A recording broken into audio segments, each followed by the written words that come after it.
अंधेरे के बाद सवेरा आता है, जो मेहनत करे वो मुकाम पाता है। हर अंधेरे के बाद सवेरा आता है, जो मेहनत करे वो मुकाम पाता है।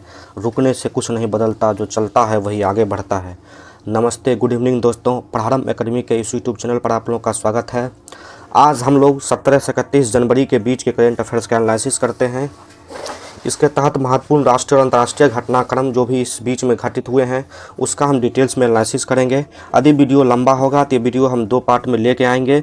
चलिए स्टार्ट करते हैं। सबसे पहला और महत्वपूर्ण है हम लोग का टायलर पर्यावरण पुरस्कार। यह पर्यावरण क्षेत्र का बहुत ही महत्वपूर्ण पुरस्कार है और यह अमेरिकी वैज्ञानिक टीबी कोर्स, ये एक फीमेल है, याद रखिएगा, टीबी कोर्स को दिया गया है। उन्हें ये सम्मान क्यों दिया गया है? तो ज़मीन के नीचे जो फंगस, जिसको हम लोग कवक कहते हैं, तो ज़मीन के नीचे जो महत्वपूर्ण कवक होते हैं उसका हमारे पर्यावरण पारिस्थितिकी के लिए क्या महत्वपूर्ण योगदान होता है, उसके लिए उन्होंने शोध किया। तो महत्वपूर्ण फंगस जो होता है उसका हमारे पर्यावरण के लिए क्या योगदान है, कैसे वो मिट्टी गुणवत्ता बनाने में मदद करते हैं, जीवन के लिए कैसे वो उपयोगी है, पर्यावरण संतुलन के लिए कैसे उपयोगी है, उसकी खोज की है और इसके लिए उनको पुरस्कार मिला है। याद रखिएगा, टायलर पर्यावरण पुरस्कार किनको मिला है? टीबी फोर्स को मिला है। चलिए आगे हम लोग देखते हैं। 2025 का जो नोबेल शांति पुरस्कार मिला था, किनको मिला था? तो वो वेनेजुएला की विपक्ष की नेता थी मारिया कोरिना मचाडो। इनका नाम आप लोगों ने सुना होगा। अभी वेनेजुएला के राष्ट्रपति थे निकोलस मादुरो, उनको गिरफ्तार कर लिया गया और अमेरिका ने उसको गिरफ्तार करके अपने यहाँ जेल में बंद कर दिया। तो वहाँ की जो नोबेल पुरस्कार विजेता थी, जो विपक्ष की नेता भी थी वहाँ के, जो लोकतंत्र और शांति के लिए कार्य करती थी, उसको मारिया कोरिना मचाडो उसका नाम था। उन्होंने अपना नोबेल शांति पुरस्कार जो है किसके साथ शेयर किया है? तो डोनाल्ड ट्रंप को भेंट किया है। लेकिन जान लीजिए, नोबेल शांति पुरस्कार या नोबेल कमेटी के अनुसार ये कहना है कि नोबेल पुरस्कार आप ना ही किसी को भेंट कर सकते हैं, ना ही शेयर कर सकते हैं, ना ही कुछ कर सकते हैं। ये आज जिस व्यक्ति को मिल गया है हमेशा उसी व्यक्ति के नाम पर ये रहेगा। तो आगे इस याद रखिएगा कि मारिया कोरिना मचाडो किसको भेंट किया नोबेल पुरस्कार? अमेरिका के राष्ट्रपति डोनाल्ड ट्रंप भाई साहब को।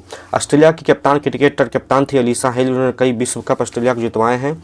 एलिसा हेली ने क्रिकेट के तीनों फॉर्मेट यानी T20, वनडे और टेस्ट से संन्यास लेने की घोषणा कर दी। अगला है नीति आयोग ने, भारत का national institute of transforming India, यह 1 जनवरी 2015 से यह काम कर रहा है। जो हम लोग का पुराना योजना आयोग था उसकी जगह इसकी स्थापना की गई।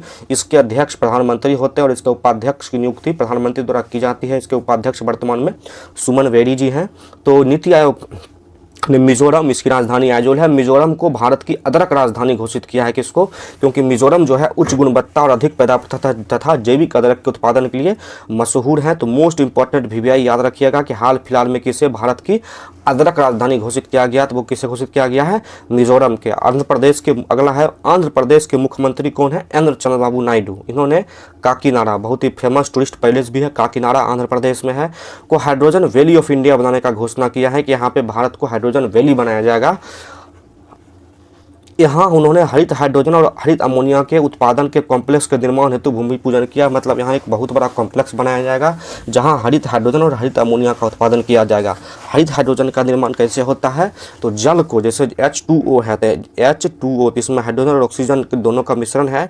इसको हाइड्रोजन को इलेक्ट्रोलाइसिस, मतलब जल को इलेक्ट्रोलाइसिस प्रक्रिया कराया जाएगा और इलेक्ट्रोलाइसिस प्रक्रिया के दौरान भी यदि नवीकरणीय ऊर्जा जैसे सोलर एनर्जी, विंड एनर्जी का प्रयोग किया जाएगा तब उसी को हरित हाइड्रोजन हम लोग कहते हैं। तो ये हो गया हम लोग का हरित हाइड्रोजन शहर या हाइड्रोजन वैली कहाँ बनाने का निर्णय लिया गया है? तो काकीनाडा, आंध्र प्रदेश में। अगला है काजीरंगा एलिवेटेड सड़क कॉरिडोर। असम में जानते हैं काजीरंगा जो है वो एक सींग वाले गैंडे के लिए प्रसिद्ध राष्ट्रीय उद्यान है और वन्यजीव अभ्यारण्य भी है। ये कहाँ है? तो असम में है काजीरंगा और ये टोटल 46 किलोमीटर लंबा है, जिसमें से 34.5 किलोमीटर असम के ये काजीरंगा नेशनल पार्क से होकर गुजरेगा। तो ये इसकी आधारशिला रखी है। कॉरिडोर मतलब ये असम के काजीरंगा नेशनल पार्क से होकर गुजरेगा। वहाँ पर जानवरों के हितों की रक्षा की जाएगी, उसको आर पार करने के लिए बेहतर रोड और सड़क बनाई जाएगी। तो उसके लिए एलिवेटेड सड़क कॉरिडोर की आधारशिला कहाँ रखी है? असम में।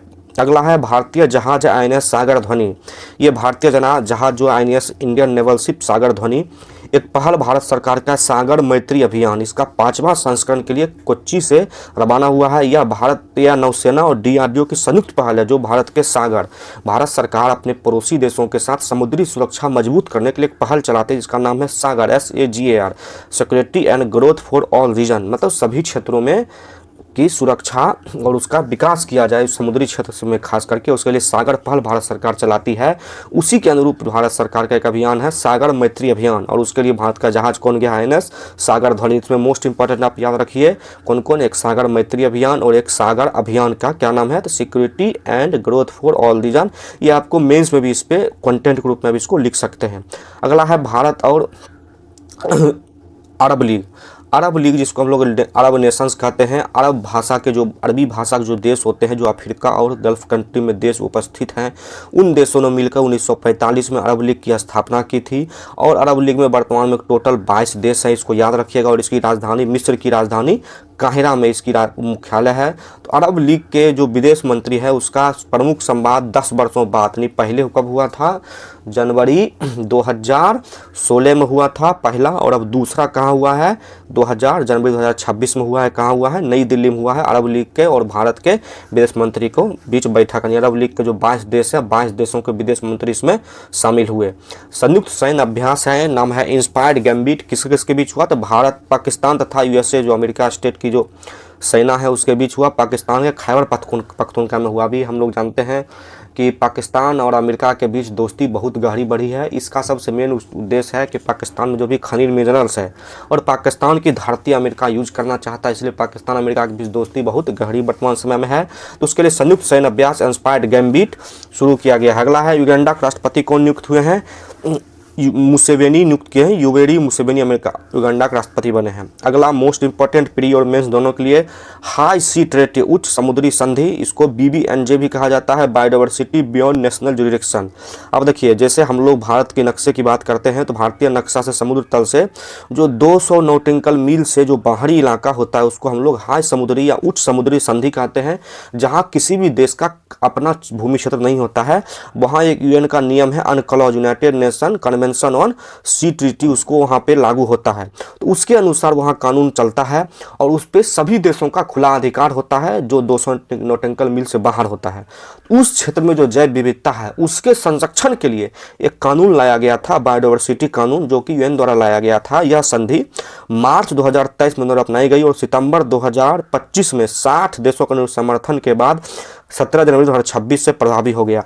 इसका नियम था कि यह कानून हालांकि मार्च 2023 में ही ला दिया गया, लेकिन कंडीशन था कि जब तक 60 देश अपने यहाँ कानून बना के इसे लागू नहीं कर दिया जाएगा तब तक ये विश्व के स्तर पर लागू नहीं होगा। तो वर्तमान में 60 से अधिक देशों ने इस कानून समर्थन कर दिया, तो ये 17 जनवरी 2026 से लागू हो गया और भारत इसको सितंबर 2024 में ही हस्ताक्षर कर दिया। तो मोस्ट इंपॉर्टेंट याद रखिएगा।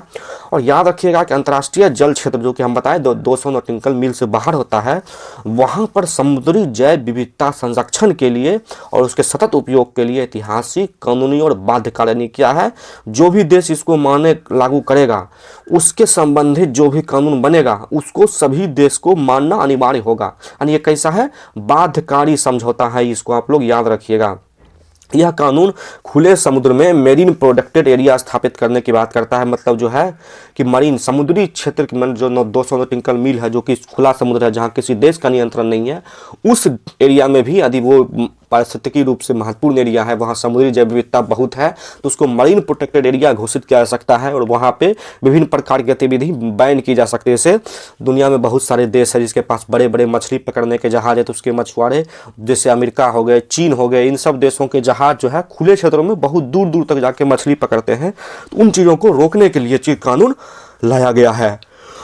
अगला मोस्ट इम्पॉर्टेंट याद रखिएगा, जो इस साल का हम लोग जानते हैं 22 भाषाओं में भारत में साहित्य सम्मान दिया जाता था। 22 और 23 भाषाओं में, इंग्लिश सहित 23 भाषाओं में साहित्य सम्मान दिया जाता था।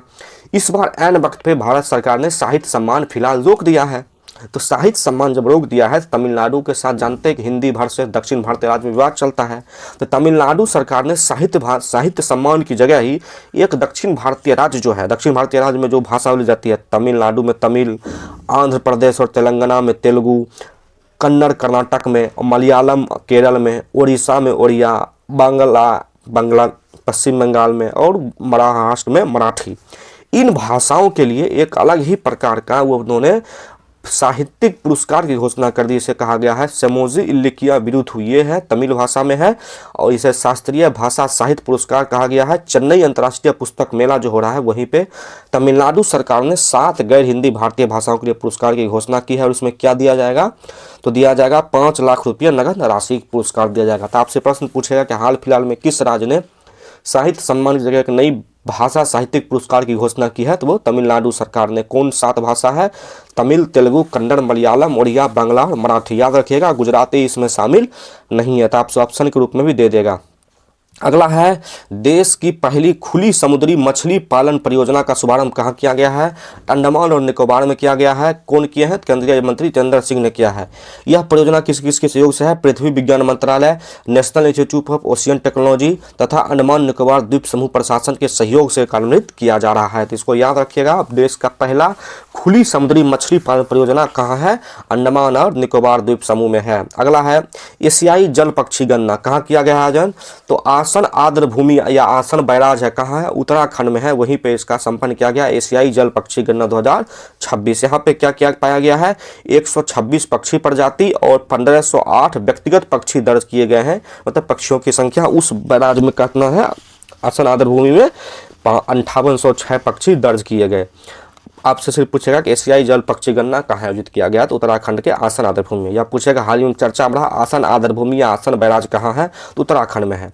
यूरोपीय संघ एक यूरोप के 27 देशों का एक प्रमुख संघ है। अमेरिका पर बाजुका लगाने की तैयारी की है। बाजुका एक प्रकार का व्यापार प्रतिरोध होता है। यह यूएई के एक प्रकार का व्यापारिक हथियार है जिसके तहत वो आयात शुल्क लगाने, आर्थिक दबाव डाल, जैसे अमेरिका ने अपना टैरिफ बार खेलता है तो अमेरिका उसको टैरिफ देता है नाम, उसी तरह से यूरोपीय यूनियन उसको बाजुका कहता है। वो जिस देश पे लगाता है उस पर वो दबाव बनाता है, उसके उत्पाद को आयात शुल्क लगाना शुरू करता है। तो ये एक प्रकार का भी समझिए टैरिफ बार का ही रूप है। क्या नाम है उसका, बाजुका। किसके तहत है, यूरोपीय संघ का है। तो आपसे पूछा फिलहाल में चर्चा में रहा बाजुका का संबंध किससे है, यूरोपीय संघ से। अगला है भारतीय नौसेना का प्रशिक्षण जहाज सुदर्शनी लोकायन 226 अभियान पर निकला। अभियान का क्या नाम है, जहाज का नाम है सुदर्शनी और अभियान है लोकायन 2026 पर निकला है। 10 माह में यह जहाज 13 देशों के 18 बंदरगाह पर जाएगा। अगला है एक महत्वपूर्ण निर्णय इलाहाबाद हाईकोर्ट के बारे में कहा गया है। निर्णय का नाम है राहुल पांडे बनाम भारत संघवाद 2026।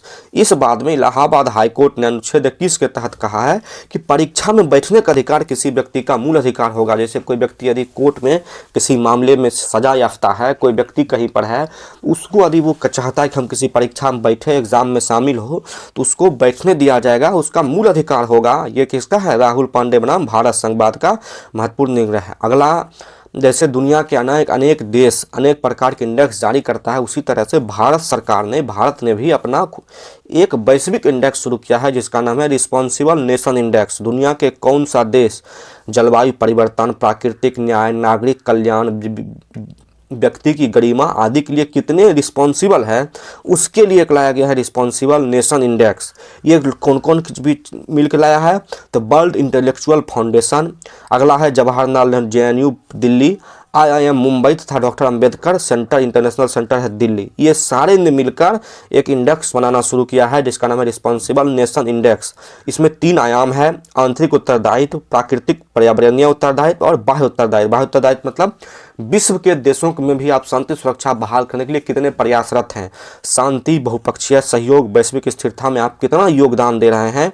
ये नहीं कि अमेरिका की तरह दुनिया के हर देशों में घुस के जबरदस्ती मार काट कर रहे हैं तो आप जो है रिस्पॉन्सिबल नेशन नहीं होइएगा। ये नहीं, जैसे अमेरिका जो है पेरिस समझौता से बाहर हो रहा है, WHO से बाहर हो रहा है, तो वो रिस्पॉन्सिबल कंट्री उसको नहीं कहा जा सकता है। तो उसके लिए भारत सरकार का ये 4 संगठन मिलकर रिस्पॉन्सिबल नेशन इंडेक्स शुरू किया है। इसमें पहला स्थान पे सिंगापुर रहा है, दूसरा पे स्विट्जरलैंड रहा है, तीसरा पे डेनमार्क और भारत इसमें 16वें स्थान पे है। खुद के इंडेक्स में भी 16वें स्थान पे है। तो इसको मोस्ट इंपॉर्टेंट याद रखिएगा। कुल 154 देश इसमें शामिल है। भारत और यूएई के जो शेख बिन नहियान हैं वो करीब 1 घंटे के लिए बीच में भारत आए थे, जो कि महत्वपूर्ण समझौता हुआ, दोनों के बीच रणनीतिक रक्षा समझौता हुआ। हम लोग जानते हैं कि पाकिस्तान और सऊदी अरब ने एक रणनीतिक रक्षा समझौता किया जिसके तहत यदि कोई देश पाकिस्तान पर आक्रमण करता है तो उसको सऊदी अरब पे भी आक्रमण माना जाएगा। तो उसी के लिए भारत सरकार ने भी उसी से एक तरह के रक्षा समझौता को मजबूत करने के लिए रणनीतिक रक्षा समझौता किया है, जिसमें है द्विपक्षीय कारोबार को 2032 ये पहला ये समझौता हुआ। दूसरा हुआ कि जो अभी वर्तमान में दोनों के बीच करीब 90 बिलियन डॉलर का जो द्विपक्षीय व्यापार है उसको बढ़ा के 2032 तक 200 अरब बिलियन डॉलर करने का लक्ष्य रखा गया है। गुजरात के धौलेरा में अंतर्राष्ट्रीय हवाई अड्डा का निर्माण कौन करेगा? यूएई की कंपनी करेगी। और वहीं पर एक बंदरगाह का निर्माण में निवेश कौन करेगा? यूएई करेगा। और यूएई अगले 10 वर्ष तक भारत को प्रति वर्ष 5 lakh metric ton liquefied natural gas यानी एलएनजी सप्लाई करता रहेगा। ये बात आपको याद रखना है।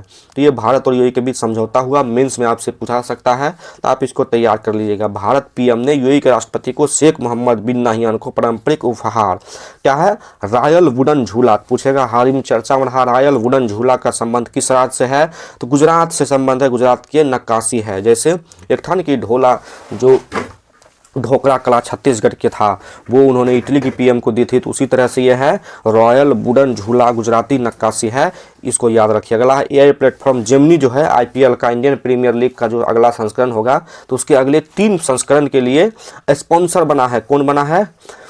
आईपीएल का जेमिनी बनी है। गूगल प्लेटफॉर्म एआई प्लेटफॉर्म है जेमिनी, आप लोग याद रखिएगा। आईपीएल का 3 वर्ष के लिए स्पॉन्सर कौन बना है? जेमिनी। अगला है केंद्रीय वन एवं पर्यावरण मंत्रालय, इसके मंत्री कौन है? तो भूपेंद्र सिंह यादव जी इनके मंत्री हैं। कुंभलगढ़ वन्य अभ्यारण्य राजस्थान में है, इसके 0 से 1 किलोमीटर क्षेत्र को इको सेंसिटिव जोन घोषित किया है। यानी इको सेंसिटिव जोन किया है तो यहाँ पे खनन गतिविधि नहीं हो पाएगा, किसी प्रकार के उद्योग धंधे इस एरिया में नहीं लग पाएंगे, यहाँ पर्यावरण संरक्षण के लिए महत्वपूर्ण कार्य किए जाएंगे। तो यह कुंभलगढ़ वन्य अभ्यारण्य राजस्थान में है, इसको जो है इको सेंसिटिव जोन घोषित किया गया है। केंद्र सरकार ने डिजिटल पेमेंट प्लेटफॉर्म फोन पे को आरंभिक सार्वजनिक निगम, एक प्रकार का आईपी, जैसे हम लोग शेयर बाजार मार्केट में मुद्रा बाजार और पूंजी बाजार पढ़ते हैं, तो जब कोई कंपनी अपनी पहली बार किसी कंपनी अपना शेयर लॉन्च करती है तो उसको आईपीओ कहा जाता है, इनिशियल पब्लिक ऑफर, और इसी को प्राथमिक बाजार कहा जाता है। और जब फिर इस आईपीओ को खरीद के बाद इस आईपीओ को पुनः कहीं खरीदा बेचा जाता है तो उसे द्वितीय बाजार कहा जाता है। तो कोई भी कंपनी जो पहला बार अपना शेयर लाती है तो उसको इनिशियल पब्लिक ऑफर कहा जाता है, आरंभिक सार्वजनिक निर्गम कहा जाता है। तो फोन पे को कुछ दिन पहले हम लोग जानते हैं कि पेटीएम जो है भारत की सबसे पहली ये डिजिटल पेमेंट कंपनी बनी थी जो कि अपना आईपीओ लॉन्च की थी। अभी फ़ोन पे को मंजूरी दे दिया गया है। किसने दिया है? भारत सरकार ने। और भारत का डिजिटल पेमेंट बाजार में फ़ोन पे का कुल यूपीआई के लेनदेन में 45% बाजार हिस्सेदारी के साथ सबसे बड़ा प्लेटफॉर्म है। सोच लिया अकेला 45% फ़ोन पे का पकड़ है, बाकी गूगल पे, पेटीएम, एयरटेल पे, नाभी पे, जो भी इतना आप लोग यूज़ करते हैं पेमेंट के लिए वो सबका मिला के 55% है। जियो पे है। अगला है अटल पेंशन योजना, मोस्ट इंपॉर्टेंट है, इसे 2030-31 तक बढ़ा दिया गया है। चर्चा में क्यों रहा? तो 2030-31 तक बढ़ा दिया। काम क्या था? तो मई 2015 में असंगठित क्षेत्र के श्रमिकों को पेंशन, जैसे जो लोग रोजगार नौकरी करते हैं तो उसको कुछ दिन बाद फिक्स एक पेंशन मिलता है, इतना इतना महीना। तो सरकार ने एक योजना लाई अटल पेंशन योजना। इसमें यदि 18 से 40 वर्ष तक यदि आप प्रीमियम भरते हैं, बीमा भरते हैं, तो उसके बाद जब 60 वर्ष आपका पूर्ण हो जाएगा तो आपको 1000 रुपये से लेकर 5000 तक का मासिक पेंशन मिलेगा। वो पेंशन मिलेगा कि आप 18 से 40 वर्ष के बीच में कब ज्वाइन किए हैं, आपने कितना प्रीमियम भरा है, उस हिसाब से मिनिमम 1000 मैक्सिमम 5000 का महीना आपको 60 वर्ष के बाद मिलना शुरू होगा। अगला है इंदिरा गांधी शांति सशक्तिकरण और विकास पुरस्कार 2025 किसको मिला है? ग्रासा मसेल को मिला है। ये मोजाम्बिक की है और अफ्रीकी राजनेता, समाज सेवी एवं मानवाधिकार कार्यकर्ता पुरस्कार ये हैं और महिला है ग्रासा मासेल जी, और इनको यूएन नानसेन शरणार्थी पुरस्कार 1997 में भी मिला है। तो इसको भी याद रखिएगा। जैसे इस बार बीपीएससी ने पूछ दिया था कि जो गीतांजलि श्री को मिला था पुरस्कार, तो पूछा उनसे पहले इनको कौन सा पुरस्कार मिल चुका है। तो इस टाइप के प्रश्न आपसे पूछा जाता है तो आप उसको याद रखिएगा। ग्रासा मिशेल को यूएन नानसेन शरणार्थी पुरस्कार भी मिल चुका है, जो जिनको इस बार इंदिरा गांधी शांति पुरस्कार मिला है। देश के विधानसभा और विधान परिषदों को अधिक दक्ष, पारदर्शी और जवाबदेह बनाने के उद्देश्य से राष्ट्रीय विधायी सूचकांक जारी करने का निर्णय लिया गया है। अभी हम लोग जानते हैं कि भारत में राष्ट्रमंडल देशों का जो संसदीय संघ है उसका सम्मेलन हो रहा है भारत में। उसकी अध्यक्षता भारत के लोकसभा अध्यक्ष ओम बिरला जी कर रहे हैं। तो वहीं पे एक सूचकांक लाया गया है, राष्ट्रीय विधायी सूचकांक। इसमें कहा गया है कि विभिन्न मापदंडों के आधार पे जो पूरे भारत में 28 राज्य और 2 जो दिल्ली और जम्मू कश्मीर की जो विधानसभा है, 3 दिल्ली, पुदुचेरी और यहाँ जम्मू कश्मीर जो 3 राज्यों में विधानसभा, यानी टोटल जो भारत में 31 विधानसभा है और 6 राज्यों में जो विधान परिषद है, इन सब का कौन सा राज्य सबसे बेहतर प्रदर्शन कर रहा है उसको मानदंड करने मापा जाएगा। उसके लिए क्या लाया गया, राष्ट्रीय विधायी सूचकांक लाया गया है। अगला देखिए एक महत्वपूर्ण कानून है अशांत क्षेत्र कानून। ये कानून गुजरात के बाद राजस्थान में भी लागू करने के लिए निर्णय राजस्थान सरकार ने लिया है। कानून बनने के बाद सांप्रदायिक तनाव वाले क्षेत्रों को अशांत क्षेत्र घोषित किया, यानी जहां दंगा फैल गया वहां सांप्रदायिक क्षेत्र में अशांत क्षेत्र कानून लागू किया जा सकता है। घोषित अशांत क्षेत्र में कोई भी व्यक्ति अपनी संपत्ति बिना जिला कलेक्टर की लिखित अनुमति के नहीं बेच सकेगा। ऐसा कानून इसलिए लाया गया कि मान लिया जाए कहीं पे मुस्लिम आबादी या कहीं पे हिंदू आबादी अधिक है, यानी बहुसंख्यक बनाम अल्पसंख्यक की बात है।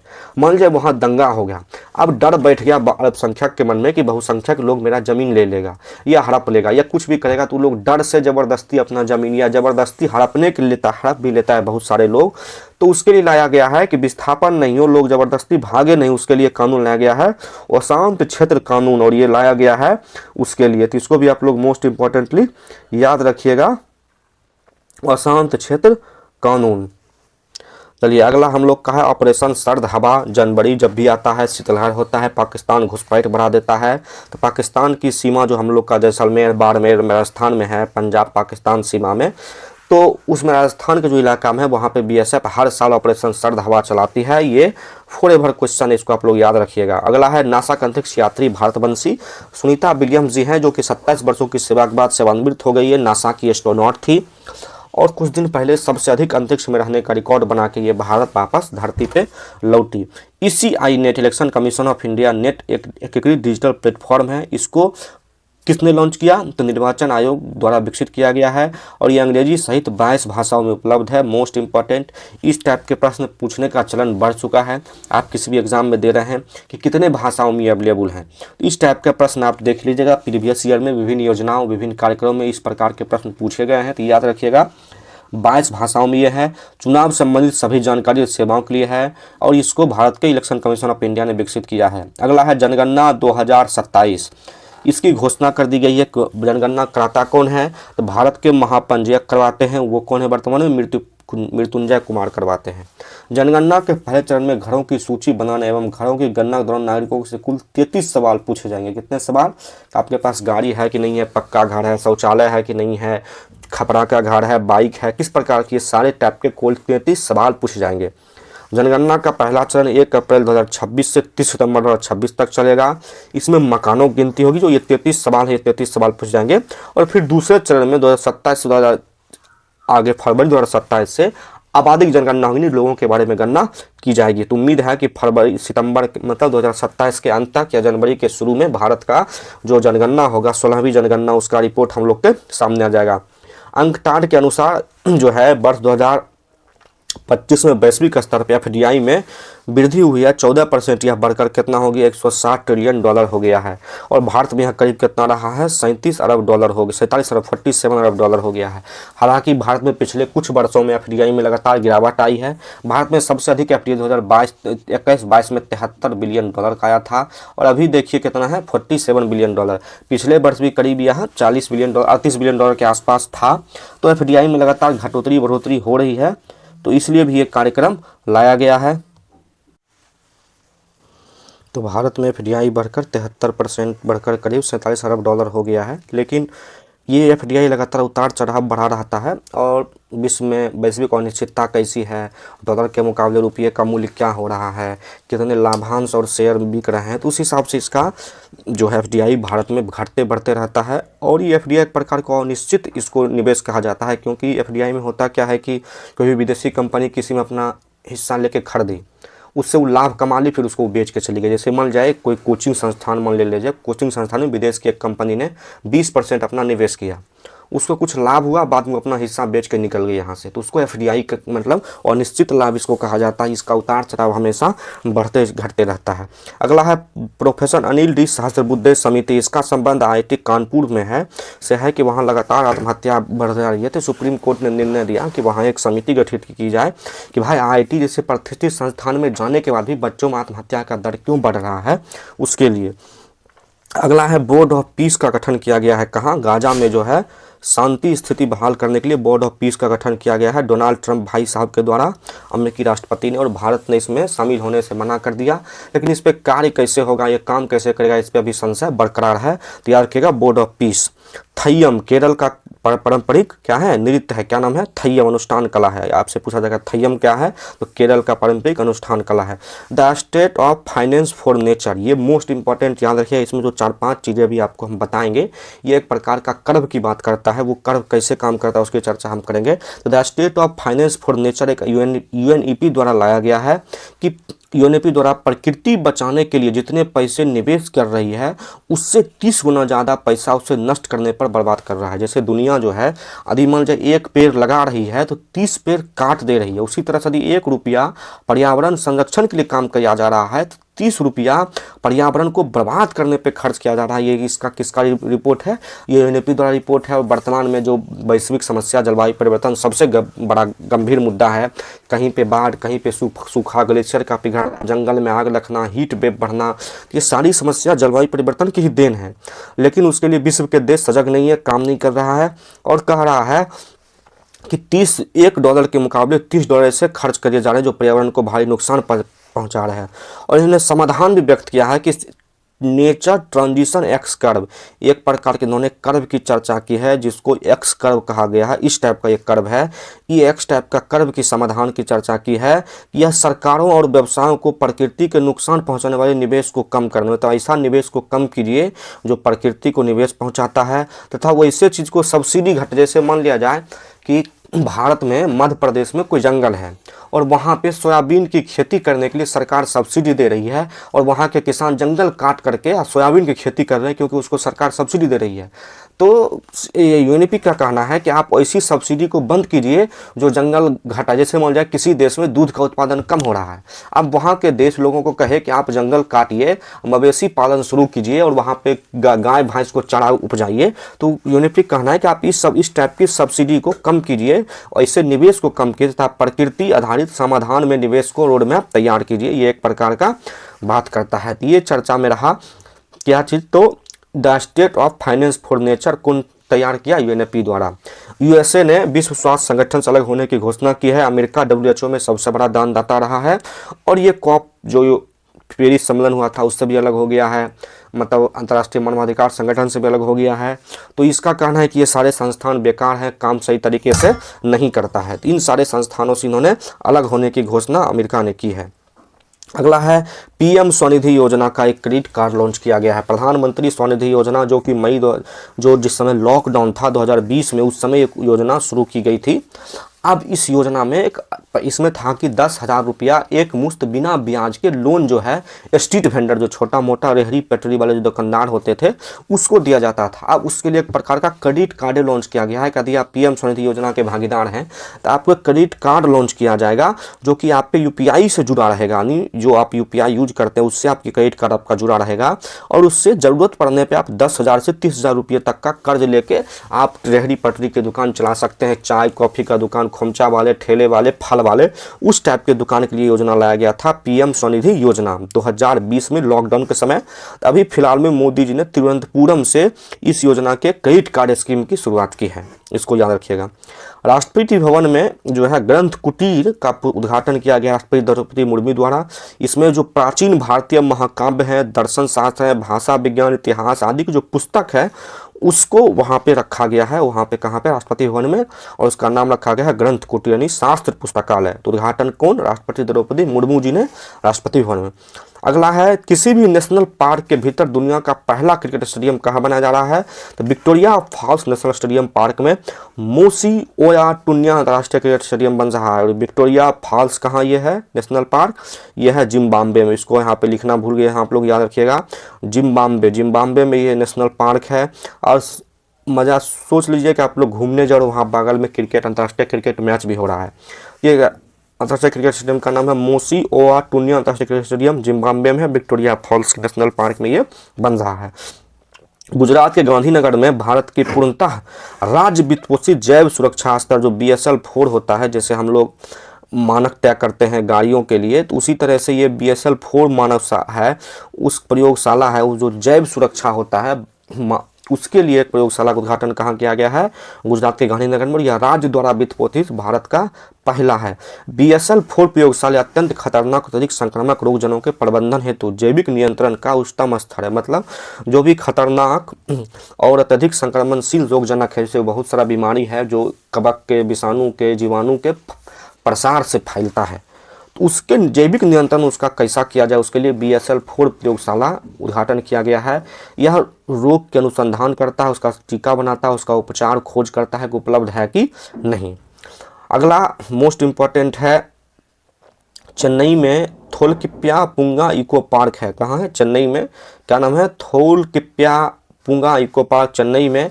अडयार नदी में दुर्लभ समुद्र कोटेड उद्भिलाव देखा गया है। इसका मुख्य भोजन मछली होता है। तो पूछेगा थोलकिप्पिया पूंगा इको पार्क कहाँ है? चेन्नई में। नदी अडयार कहाँ बहती है? तमिलनाडु में बहती है। और यहीं पे क्या देखा गया? समुद्र कोटेड उद्भिलाव, स्मूथ कोटेड उद्भिलाव देखा गया। उद्भिलाव एक प्रकार का प्राणी होता है जो जल में रहता है और यह छोटी छोटी मछलियों को खाता है। आदिवासी, जो हम लोग जानते हैं गांव समाज में अनेक प्रकार के वैद्य जी होते हैं, फिल्मों में भी आप लोग देखे होंगे, जो जड़ी बूटी को पीस के देते हैं, उसका इलाज करते हैं, तो उसको वैद्य कहा जाता है। उस जो आदिवासी बहुल इलाकों में जो वैद्य पाए जाते होते हैं वो बहुत कारगर होते हैं। उसके लिए भारत का पहला राष्ट्रीय क्षमता निर्माण, उसका एम्पावरमेंट कैसे किया जाए, उसका उद्घाटन कान्हा शांति वनम हैदराबाद में किया गया। ये भारत सरकार का बहुत ही महत्वपूर्ण पहल है कि जो भी आदिवासी वैद्य हैं उसके पास जो भी कला है कि भाई बहुत ही पुरानी जटिल बीमारियों को भी वो जड़ी बूटी से ही ठीक कर देते हैं। वो जड़ी बूटी का नाम, वो सब जो उपचार प्रणाली है उसको अच्छे से सिस्टमेटिक तरीके से इम्प्लीमेंट किया जाए, उसके लिए लाया गया है कि आदिवासी और स्वदेशी वैद्यों को औपचारिक रूप से एकीकरण तथा मान्यता दिया जाए कि वो भारत के रजिस्टर्ड वैद्य हैं। उसके लिए कार्यशाला कहाँ कार्यक्रम हुआ? कान्हा शांति वनम हैदराबाद में। अब देखिए, राष्ट्रीय जनजाति स्वास्थ्य वेधशाला का निर्माण, भारत का पहला BTHO का निर्माण कहाँ होगा? तो ICMR का क्षेत्रीय चिकित्सा अनुसंधान केंद्र भुवनेश्वर में होगा। मतलब उसके साथ समझौता ज्ञापन किया गया है बनाने के लिए भारत का पहला राष्ट्रीय जनजातीय स्वास्थ्य वेधशाला। तो आप लोग इसको याद रखिएगा कि भारत का पहला राष्ट्रीय क्षमता निर्माण केंद्र वैद्यों के लिए कहाँ हुआ? शांति वनम हैदराबाद में। और राष्ट्रीय जनजातीय स्वास्थ्य वेधशाला के निर्माण के लिए समझौता किसके साथ हुआ है? तो भुवनेश्वर का जो ICMR क्षेत्रीय चिकित्सा अनुसंधान केंद्र है वहाँ पर। भारत में एक जो पांडुलिपि अभिलेख होता है तो भारत का सबसे विस्तृत सुव्यवस्थित दिनांक मतलब इसमें डेट दिया गया है। अंतर्देशीय यानी झील जो है उसका है जलवायु अभिलेख, जो उत्तर पूर्वी मानसून के प्रत्यधिक सुवेद है। कुंडगाई झील शिवगंगा तमिलनाडु तलछट में स्थित है। मतलब एक प्रकार का ये अभिलेख है जो कहाँ स्थित है? तो कुंडागाई झील शिवगंगा जिला तमिलनाडु में स्थित है। उसमें इस बात का वर्णन किया गया है कि मानसून जो है भारत को कैसे प्रभावित करता है। और यह भारत का पहला विस्तृत और सुव्यवस्थित रूप से लिखा हुआ अभिलेख है जो जलवायु परिवर्तन मानसून के बारे में चर्चा करता है। तो याद रखिएगा कहाँ पे है? कोंडागई झील शिवगंगा तमिलनाडु में। करण फ्रीज तथा बिरदावनी, ये दोनों क्या चीज़ है? करण फ्रीज और बिरदावनी ये दोनों भारत की मवेशी नस्ल है जिसको आधारिक रूप से पंजीकृत कर दिया गया है। अधिक दूध देने वाले यह दुग्ध उत्पादकता को बढ़ावा देगी। करण फ्रीज का विकास राष्ट्रीय डेयरी अनुसंधान संस्थान करनाला, इसको आप लोग नाम सुने, करनाला में राष्ट्रीय डेयरी अनुसंधान केंद्र। और वृंदावनी का विकास Indian Council of Agriculture Research का जो संस्था है भारतीय पशु चिकित्सा अनुसंधान संस्थान बरेली, इसके द्वारा किया गया। इन संस्थाओं का जो नाम हम आप लोग को बताते रहते हैं वो भी जो है स्टैटिक जीके के रूप में आपसे विभिन्न परीक्षाओं में पूछा जाता है। जैसे भारतीय पशु चिकित्सा अनुसंधान संस्थान कहाँ? बरेली। राष्ट्रीय डेयरी अनुसंधान संस्थान कहाँ है? करनाल। फिर अभी बताया आपको कि क्षेत्रीय चिकित्सा अनुसंधान केंद्र भुवनेश्वर। तो ये आप लोग राष्ट्रीय जनजातीय स्वास्थ्य वेधशाला का निर्माण जहाँ होगा। तो ये सारे स्टैटिक करेंट अफेयर्स है, इस टाइप की बातों को आप लोग याद रखिएगा। अब एक अनेक जो इन्वायरमेंट इकोलॉजी में एक नया कॉन्सेप्ट अवनत वन भूमि डिग्रेडेड फॉरेस्ट लैंड लाया गया है, जो भारत सरकार का जो 1980 का जो वन अधिनियम है उसमें अवनत भूमि को शामिल किया गया है। यह निजी और गैर निष्पादित संस्थाओं जैसे NGO है या कोई निजी व्यक्ति है वो भी यदि जंगल लगाता है, वो भी यदि वन लगाता है तो उसको अवनत भूमि में शामिल कर दिया जाएगा। बशर्ते शर्त है कि वह जो है किसी राज्य सरकार की प्रबंधन योजना तथा राज्य के वन विभाग की निगरानी में संचालित हो। जैसे कोई व्यक्ति, निजी व्यक्ति भी, निजी संस्था भी सरकार की देख रेख में किसी पहाड़ पे, कहीं रोड किनारे, कहीं और प्रति भूमि में वहाँ जंगल लगाता है तो उसको जो है अवनत भूमि में शामिल कर लिया जाएगा और यह क्या करेगा, तो वन भूमि पर वनीकरण को यह बढ़ावा देगा। इसको आप लोग याद रखिएगा। अगला है नीमच, मध्य प्रदेश में जगह है, वहाँ पे एक बीमारी है गुलेन बैरे सिंड्रोम, जीबीएस बीमारी है, 2 बच्चों की बीमारी है, मृत्यु हो गई। है बीमारी कैसी है, तो ये तंत्रिका तंत्र जो होता है वो स्वयं जो तंत्रिका तंत्र को प्रभावित करता है, ये नया बीमारी है और इन लोग को रेयर केस डिजीज कहा जाता है। तो गुलेन बैरे सिंड्रोम का कैसा बीमारी है, किसको प्रभावित करता है, तो तंत्रिका तंत्र को प्रभावित करता है, इसको आप लोग याद रखिएगा। बगरुम्बा दोहो एक प्रकार के उत्सव है, असम में इस बार हुआ है बगरुम्बा, असम के बोडो समुदाय का सांस्कृतिक कार्यक्रम है। सरूज सजाई स्टेडियम गुवाहाटी में हुआ है और यहाँ पर मोदी जी ने भाग लिया और मोदी जी ने इसका उद्घाटन किया। इसको हम लोग देख चुके हैं लोकायन द्वारा 26 माइनस सुदर्शनी। अगला है निवोलुमैब, एक प्रकार का क्या है, कैंसर है, उपयोगी दवा है, क्या नाम है, मोनोक्लोनल एंटीबॉडी इम्यूनोथेरेपी दवा। तो पूछेगा हाल फिलहाल में चर्चा में रहा निवोलुमैब क्या है, तो एक प्रकार का दवा है, किसमें काम आता है, तो कैंसर के उपचार में काम आता है, एंटीबॉडी इम्यूनोथेरेपी है। फिर पूछेगा हाल फिलहाल में चर्चा में रहा पैरा कम्फरिया हलवा क्या है, तो अरुणाचल प्रदेश के सियांग घाटी में खोजी गई अदरक की एक नई प्रजाति है पैरा कम्फरिया हलवा। ऑपरेशन तराशी 2 जम्मू कश्मीर के किश्तवाड़ जिलों में घने वन क्षेत्रों में भारतीय सुरक्षा बलों द्वारा आतंकवाद रोधी कार्रवाई, क्या नाम है, ऑपरेशन तराशी 2। पूछेगा कहाँ चलाया गया, तो जम्मू कश्मीर के किश्तवाड़ जिले में आतंकवादियों के खिलाफ। भारत का पहला ग्लास म्यूजियम कहाँ खोला गया है, फिरोजाबाद में स्थापित किया जाएगा, फरीदाबाद में स्थापित किया जाएगा और नहीं सॉरी फिरोजाबाद यूपी का शहर है, इसको याद रखिएगा। और फिरोजाबाद को क्या कहा जाता है, भारत का चूड़ियों का शहर कहा जाता है, किसको, फिरोजाबाद को भारत का चूड़ियों का शहर कहा जाता है, इसको आप लोग याद रखिएगा। तो भारत का पहला ग्लास म्यूजियम कहाँ पे, जहाँ पे शीशों की विभिन्न कलाकृतियाँ म्यूजियम में रखी रहेगी, उसको ग्लास म्यूजियम कहा जाएगा, फिरोजाबाद में खोला गया है। अगला है एक रोबोट है जिसका नाम है एसीएस अर्जुन, यह कहाँ तैनात किया गया है, तो विशाखापत्तनम रेलवे स्टेशन पर इसको तैनात किया गया है। इसका नाम एआई सक्षम रोबोट है। रेलवे ने सार्वजनिक अवसंरचना में कृत्रिम बुद्धिमत्ता रोबोटिक्स को बढ़ावा देने के लिए यह काम क्या करेगा, तो आरपीएफ के साथ मिलकर भीड़ प्रबंधन, यात्री सहायता, सुरक्षा को मजबूत करेगा। तो मोस्ट इंपॉर्टेंट याद रखेगा कि एसीएस अर्जुन क्या है, एक एआई ह्यूमनॉइड रोबोट है, कहाँ तैनात किया गया है, तो विशाखापत्तनम रेलवे स्टेशन पर यह सहायता करेगा, भीड़ नियंत्रण में लोगों को दिशा निर्देश बताएगा, इंक्वायरी देगा। तो ये कहाँ स्थापित किया गया, विशाखापत्तनम रेलवे स्टेशन पर। अगला है चर्चा में रहा पांगालोखा वन्य अभ्यारण्य कहाँ है, अरुणाचल प्रदेश में है, भारत चीन सीमा पर। क्या यहाँ पे हुआ, वनाग्नि की घटना हुई, तो पूछेगा चर्चा में रहा पांगालोखा वन्य अभ्यारण्य कहाँ है, अरुणाचल प्रदेश में। अगला मोस्ट इंपॉर्टेंट है पंचम, पंचायत सहायता और मैसेजिंग चैटबॉट, एक प्रकार का चैटबॉट है, वहाँ पर आप मैसेज कीजिएगा तो वो आपको रिप्लाई देगा। उस चैटबॉट को यूनिसेफ के सहयोग से पंचायत राज मंत्रालय ने शुरू किया है। इसका मुख्य उद्देश्य रहेगा जो निर्वाचित प्रतिनिधि, मतलब जो पंच, सरपंच, मुखिया, जिला परिषद समिति जो चुने जाते हैं, उसको डिजिटल रूप से सक्षम बनाएगा। उसके साथ जो अधिकारी काम करेगा उसको डिजिटल रूप से साक्षर करने के लिए पंचम का शुरुआत किया है पंचायत राज मंत्रालय ने यूनिसेफ के सहयोग से। मोस्ट इंपॉर्टेंट याद रखिएगा। अगला यूरोपीय अंतरिक्ष एजेंसी ने न्यू नौसडिया-3 NNOS-3 नामक एक डीप स्पेस संचार एंटीना का उद्घाटन किया है। मतलब स्पेस में एक संचार एंटीना का उद्घाटन किया गया है, न्यू नॉर्सिया-3, जिसे अस्थायी संचार उपग्रह लाइन में वर्णित किया जाता है। इससे पहले यूरोप का एक नेटवर्क था संचार उपग्रह का, ईएसए का एस्ट्रोस्टैक नेटवर्क में। यह चौथा डीप स्पेस एंटीना है जो 24/7 वैश्विक अंतरिक्ष यान कवरेज को मजबूत करता है। जो अंतरिक्ष यान जाता है उसकी स्थिति को बेहतर करता है कि कहाँ कौन सा कार्य हो रहा है। अंतरिक्ष स्टेशन जो उपग्रह भेजे जाते हैं उसको बेहतर तरीक़ा से उसके साथ कम्युनिकेशन कैसे स्थापित किया जाए, उसके लिए एक यूरोपीय स्पेस एजेंसी जो है एस्ट्रैक नामक नेटवर्क संचालित करता है।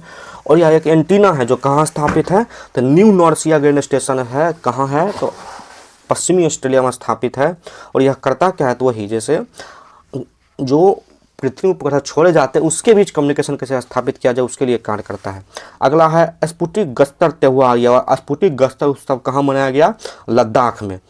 अगला है 5वां LG कप जो lieutenant governor ice hockey championship होता है, करगिल में आयोजित किया गया लद्दाख में। और इसका विजेता बना ITBP इंडियन तिब्बत जो बटालियन है उसका इसका विजेता बना है। भारत के 92 ग्रैंड मास्टर बने हैं, ग्रैंड मास्टर जो शतरंज में जो जीतते हैं उसको ग्रैंड मास्टर कहा जाता है। वो बने हैं आर्यन वर्सने और ये हैं दिल्ली के, कहाँ के हैं, दिल्ली के हैं आर्यन वर्सने। वो भारत के 92 नंबर के ग्रैंड मास्टर बने हैं, तो आप लोग याद रखिएगा।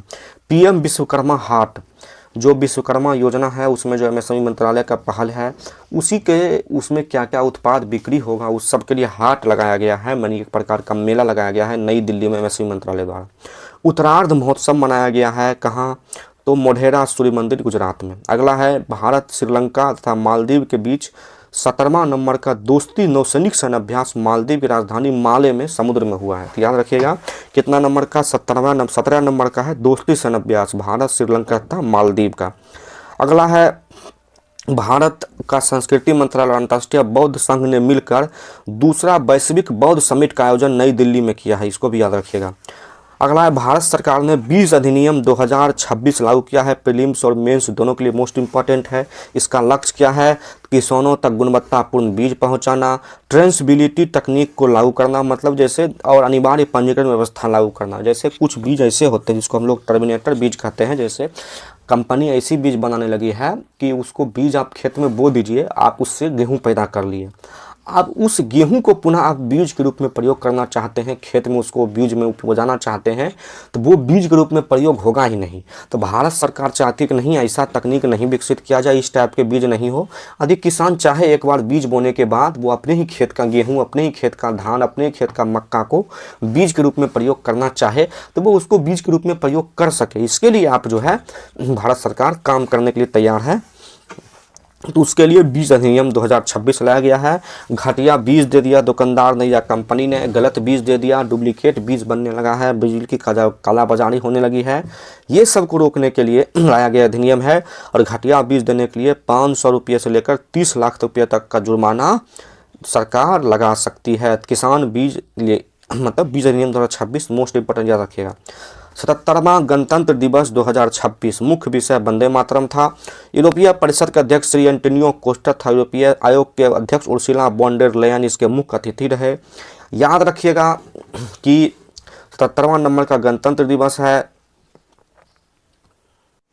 और पहली बार भारत के पशु दस्ता मतलब जो एनिमल होता है उसका पशु दस्ता ने यहाँ पे मार्च पास्ट किया पर कर्तव्य पथ पे। भारत का जो लद्दाख में जो बैक्टीरियन ऊँट होता है 2 कुबड़ वाला, उस ऊँट ने इसको नेतृत्व किया। और इसका जो झांकी प्रदर्शित हुआ तो उसमें महाराष्ट्र की जो झांकी है जिसमें गणेश उत्सव का थीम था वो इसमें प्रथम स्थान हासिल किया था। याद रखिए गणतंत्र दिवस संबंधित महत्वपूर्ण करेंट अफेयर्स। 77वां गणतंत्र दिवस था, थीम था वंदे मातरम, अतिथि थे श्री एंटोनियो कोस्टा और उर्सुला वॉन डेर लेयन। उसके बाद इसमें पहली बार पशु दस्ता ने भाग लिया जिसकी अध्यक्षता ऊँट ने किया, बैक्टीरियन ऊँट ने, जिसमें 2 कुबड़ होता है। इसमें गणतंत्र दिवस झांकी में प्रथम स्थान महाराष्ट्र के गणेश उत्सव ने हासिल किया। श्री नितिन नवीन को भारतीय जनता पार्टी के राष्ट्रीय अध्यक्ष चुने गए और अब तक में बीजेपी के सबसे युवा राष्ट्रीय अध्यक्ष ये बने हैं। अगला है CDOT centre for development of telematics को 104वें स्कॉच समिट में सेल ब्रॉडकास्ट समाधान के स्कॉच अवार्ड जो है उस चीज़ को हर क्षेत्र में दिया जाता है, किसी भी फील्ड में जो बेहतर कार्य करता है उसको स्कॉच अवार्ड दिया जाता है।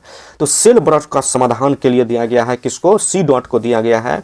सेल ब्रॉडकास्ट सॉल्यूशन में आपदा और आपातकालीन सतर्कता को, मतलब जैसे आपदा आया उस समय किस प्रकार की सूचना लोगों को दी जाए, उसके साथ कैसे समन्वय स्थापित किया जाए, उसके लिए कॉल किया जाता है, तो उसको सेल ब्रॉडकास्ट सॉल्यूशन कहा जाता है। पद्ममणि पुरस्कार किसको मिला है, संगीतकार इलैया राजा को मिला है पद्ममणि पुरस्कार। यह लाइफ टाइम अचीवमेंट पुरस्कार 11वें अजंता एलोरा अंतर्राष्ट्रीय फिल्म फेस्टिवल जो कहाँ आयोजित किया गया, संभाजीनगर महाराष्ट्र में दिया गया। ये पद्ममणि पुरस्कार किसको, इलैया राजा को। कौन है, संगीतकार है। एशिया का सबसे बड़ा सिविल एविएशन इवेंट, मतलब जो विमानन प्राधिकरण है, जो हवाई जहाज शो होता है, इसको एयर शो कहा जाता है, उसका नाम है विंग्स इंडिया 2026। इसका आयोजन बेगमपेट एयरपोर्ट हैदराबाद में किया गया। मोस्ट इंपॉर्टेंट याद रखिएगा, भारत का सबसे बड़ा सिविल एविएशन इवेंट है। समावेशी शिक्षा समागम इंक्लूसिव एजुकेशन समिट आयोजित किया गया नई दिल्ली में। आईसीसी T20 वर्ल्ड कप में बांग्लादेश ने सुरक्षा कारणों से भारत में खेलने से मना कर दिया, तो उसकी जगह स्कॉटलैंड को शामिल किया गया है। सुभाष चंद्र बोस आपदा प्रबंधन पुरस्कार 2026, हर साल 23 जनवरी को भारत सरकार सुभाष चंद्र आपदा प्रबंधन पुरस्कार देती है। यह 2 श्रेणी में दिया जाता है, संस्थागत और व्यक्तिगत श्रेणी में। संस्थागत श्रेणी में इस बार यह पुरस्कार सिक्किम के आपदा राज्य प्रबंधन प्राधिकरण को मिला है, जबकि व्यक्तिगत श्रेणी में लेफ्टिनेंट कर्नल सीता अशोक शेल्के को मिला है। याद रखिएगा, व्यक्तिगत श्रेणी में लेफ्टिनेंट कर्नल सीता अशोक शेल्के को मिला है वायनाड बाढ़ एवं भूस्खलन में बेहतर कार्य के लिए। संस्थागत श्रेणी में मिला है सिक्किम राज्य आपदा प्रबंधन प्राधिकरण को। मोस्ट इंपोर्टेंट अगला है, कर्नाटक बैंक को फिनटेक तथा डिजिटल पब्लिक इंफ्रास्ट्रक्चर अपनाने के लिए इंटरनेशनल बैंक अवार्ड मिला, जो IBA अवार्ड है वो मिला है, इंटरनेशनल बैंक एसोसिएशन अवार्ड मिला है किसको, कर्नाटक बैंक को। ओडिशा ने भारत का पहला क्रोनिक किडनी रोग रजिस्टर शुरू किया है। मतलब एक प्रकार के जैसे क्रोनिक किडनी रोग ऐसा होता है, इसमें गंभीर किडनी रोग होता है, जिसमें किडनी जो है, जिसको हम लोग गुदा कहते हैं, वो 3 महीने या अधिक समय से धीरे धीरे अपनी कार्य क्षमता खो देता है। इसका रजिस्टर तैयार करेगा लोगों का, कितने लोग ऐसे हैं जिसका इस टाइप की समस्या है, तो उसके बेहतर इलाज के लिए काम किया जाएगा। ओडिशा सरकार ने ऐसा किया है। केरल जो है व्यक्तिगत 4 पहिया इलेक्ट्रिक वाहन अपनाने भारत में शीर्ष स्थान पर रहा। मतलब केरल में सबसे अधिक इलेक्ट्रिक 4 पहिया वाहन यूज किए जाते हैं भारत में, तो इसको याद रखिएगा। तमिलनाडु सरकार, भारत सरकार का AI है सर्वम AI, ये टॉप मोस्ट भारत सरकार की AI है। ये भारत का पहला संप्रभु AI पार्क है। तो तमिलनाडु सरकार ने भारत सरकार के साथ मिलकर भारत का पहला संप्रभु AI पार्क स्थापित करने का निर्णय लिया। यह नौकरी सृजन तथा राज्य में व्यापक अप्रत्यक्ष तंत्र विकास करने में महत्वपूर्ण भूमिका निभाएगा। तब भारत का ऑटोनोमस क्या होगा ये, तो भारत का पहला संप्रभु AI पार्क कहाँ, तमिलनाडु में, किसके सहयोग से, सर्वम AI के सहयोग से। भारत इलेक्ट्रिसिटी समिट, यानी भारत का जो विद्युत समिट है, सम्मेलन है, वो कहाँ आयोजित हुआ, यशोभूमि नई दिल्ली में। दिसंबर 2025 के licensor player of the month किसे मिला है, तो ऑस्ट्रेलिया के मिचेल स्टार्क के, और दक्षिण अफ्रीका की महिला में इसको मिला है फीमेल में, इसको मिला है मेल में, ऑस्ट्रेलिया के मिचेल स्टार्क को, और ये दक्षिण अफ्रीका के हैं लॉरा वुलवार्ड, उनको मिला है। तो इसको आप लोग याद रखिएगा। अगला है, भारत ने इजराइल के साथ समझौता किया, किसके लिए, तो मत्स्य पालन और जलीय कृषि में सहयोग के लिए समझौता किया है। अगला है, पुणे ग्रैंड टूर, गोल्फ का एक प्रकार का खेल होता है, और ये पुणे ग्रैंड टूर जो है ये एक प्रकार का साइकिलिंग खेल है। कैसा है, साइकिलिंग। तो भारत का पहला प्रोफेशनल रोड साइकिलिंग रेस है, प्रोफेशनल रोड साइकिलिंग रेस है, इसकी मेजबानी भारत पहली बार करेगा, और बजाज इसका प्रायोजक है, तथा क्रिकेटर MS धोनी को इसका गुडविल एम्बेसडर बनाया गया है। तो याद रखिएगा, पुणे ग्रैंड टूर 2026। तो पूछेगा भारत का पहला प्रोफेशनल रोड साइकिलिंग रेस कहाँ हुआ, तो पुणे में हुआ। पुणे ग्रैंड टूर 2026 के नाम से, प्रायोजक बजाज है, MS धोनी गुडविल एम्बेसडर बने हैं। वर्ल्ड सेफेस्ट एयरलाइंस रिपोर्ट 2026 के अनुसार ये जारी कौन किया गया, airlineratings.com द्वारा ये जारी किया गया, और एतिहाद एयरवेज UAE को प्रथम स्थान मिला है, और भारत का कोई भी एयरलाइंस टॉप 25 में नहीं शामिल हैं। भारत में पिछले 2-3 साल में विमान हादसों की संख्या में भारी वृद्धि हुई है, और भारत का एक भी एयरलाइंस टॉप 25 में सेफेस्ट एयरलाइंस में शामिल नहीं है। कर्नाटक ने महिला उद्यमियों के लिए गृह लक्ष्मी डिजिटल मार्केटिंग पोर्टल, तो गृह लक्ष्मी पोर्टल किसने लॉन्च किया है, तो कर्नाटक ने। किसके लिए, जो वहाँ के सेल्फ हेल्प ग्रुप की जो महिलाएं होगी, वो जो अपना उत्पाद बेचेगी, उसकी सहायता के लिए कर्नाटक ने गृह लक्ष्मी पोर्टल। चर्चा में रहा, फिंके नदी का संबंध कहाँ से, ऑस्ट्रेलिया से है, और अनुमान लगाया वैज्ञानिकों ने कि यह दुनिया की सबसे प्राचीन नदी है जो अभी तक लगातार बह रही है। जिसे भारत में माना जाता है कि सरस्वती नदी भारत की प्राचीनतम नदी थी, लेकिन वो नदी अब विलुप्त हो गई है। उसी तरह से फिंके नदी जो अभी भी बह रही है, ये दुनिया का सबसे पुरानी नदी है, जो करीब 30 से 40 करोड़ वर्ष पूर्व से बह रही है। ये ऑस्ट्रेलिया के फिंके नदी के बारे में कहा गया है। भारतीय सेना ने अपनी संचार प्रणाली को सुरक्षित करने के लिए महू मध्य प्रदेश में अपनी पहली पूर्ण रूप से कार्यात्मक क्वांटम कंप्यूटिंग लैब, तो पूछेगा क्वांटम कंप्यूटिंग लैब सेना ने कहाँ स्टार्ट किया है, तो महू मध्य प्रदेश में। इसको याद रखिएगा। एक प्रकार की भूमि अभिलेख प्रणाली थी, जम्मा बाने भूमि अभिलेख प्रणाली। ये एक प्रणाली क्या होती थी कि वहाँ के जो राजा महाराजा प्राचीन समय में किसी व्यक्ति को जमीन दान दक्षिणा में दिए, तो मान लीजिए ये ए आदमी को दान दक्षिणा में दिए। अब एक का हुआ बी और सी ने किसी आदमी को डी को बेच दिया, डी के 2 पुत्र हुए सी और मान लिया जाए जी और एफ। अब ये मामला क्या था कि जो भी यदि ये जमीन जी और एफ के पास भी आएगा ना, इस जी और एफ वाले जमीन के पट्टे पर ए बी सी डी सब का नाम अंकित रहना रहेगा। यानी एक प्रकार की वंशागत प्रणाली थी, मतलब जिसको जमीन मिला शुरू से लेकर अंतिम तक सबका नाम लिखा ही रहा होता था। तो इससे जमीन को बेचने, खरीद बिक्री करने, मुआवजा देने, सीलिंग करने में समस्या आती थी। तो सरकार ने अब इस चीज़ को ख़त्म कर दिया है, इसको डिजिटलाइजेशन करके इसको ख़त्म करने का प्रयास किया है। पूछेगा जम्मा बाने भूमि अभिलेख कहाँ संबंधित था? ये संबंधित है कर्नाटक के कुडागू में। इसको अभिलेख प्रणाली को डिजिटल और आधुनिक बनाने के लिए जमीनी विवाद में कमी आएगा, इसके लिए खत्म कर दिया है। उत्तरार्ध महोत्सव हम लोग देख चुके हैं गुजरात के मोढेरा सूर्य मंदिर में। आमे पधिबा आमा भसारे, मतलब आमी पधिबा मतलब हम पढ़ेंगे, आमी भाषा मतलब अपनी भाषा में पढ़ेंगे। तो 3 से 6 वर्ष के बच्चों को मातृभाषा में प्रारंभिक शिक्षा प्रदान करने के लिए ओडिशा सरकार ने आमी पधिबा आमा भसारे योजना। काजीरंगा नेशनल पार्क, अब असम में अवैध शिकार को रोकने के लिए संचालित थर्मल ड्रोन निगरानी प्रणाली का उद्घाटन किया गया। कहाँ में? काजीरंगा नेशनल पार्क में। थर्मल ड्रोन एक प्रकार का हीट कैमरा होता है जो शिकारियों का थर्मल इमेज बनाएगा।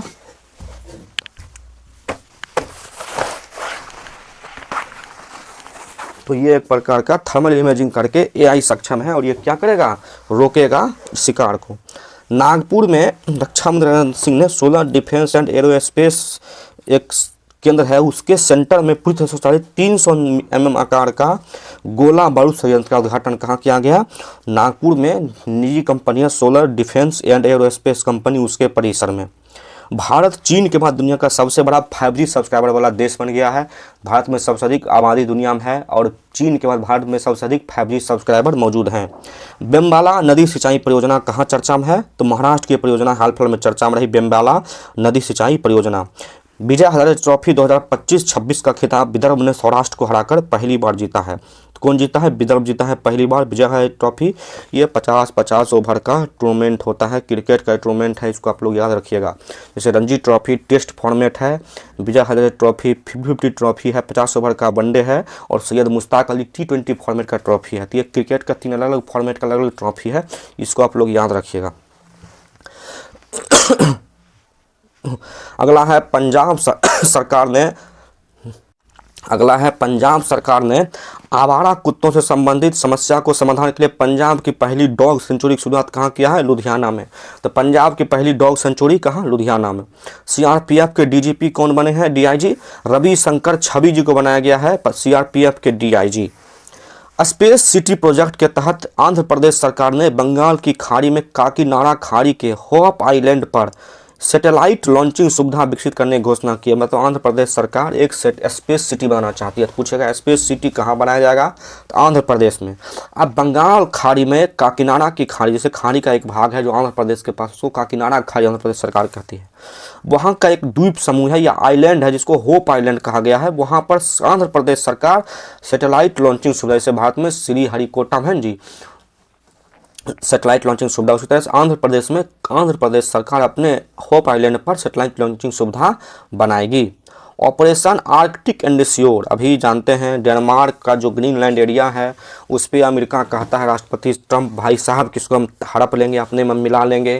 तो उसके लिए जो डेनमार्क के नेतृत्व में ग्रीनलैंड में बहुउद्देशीय संयुक्त सैन्य अभ्यास कई सारे देशों ने मिलकर किया है और उसका नाम ऑपरेशन आर्कटिक एंडेश्योर दिया है। मोस्ट इंपॉर्टेंट याद रखिएगा, ऑपरेशन आर्कटिक एंडेश्योर किस लिए?